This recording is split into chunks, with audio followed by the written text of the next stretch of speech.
them që si ka mundësi që telat e kitores, filharmonikës, pianos e kështu me radhë, po ndikoj kanë që i ka zbulu njëri, i ka bë dora njërit, po ndikoj kanë që ato me qetësuan. Për shembull në Kinë edhe në Amerikë, në neuropsiqik kanë ndikuar që ata mu qetësu për stresit dhe ankthit përmes notave muzikore. I kanë shëruar me muzikë njerëz nëpër spitale neuropsikiatrike.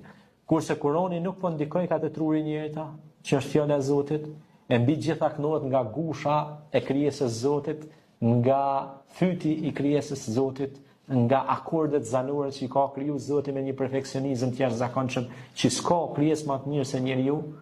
Domthonë kur kënohet, kur për shembull kur thotë Alif Lam Mim Dhalika al-kitabu la rayba fihi hudan lil-muttaqin. Alif Lam Mim, ky është libër që nuk ka dyshime në ta, udhëzues për bamirësit. Pra të kënaq. Edhe ti nuk di çka është stresi, më zhdu këta unë këtë stresi, ti e ka kënaqesh me fjalën e Zotit.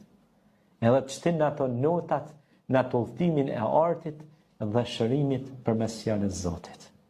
Edhe ajo të shkakton një alkimi dhe një qetësi dhe një relaks të papam. E kështu pra zhdu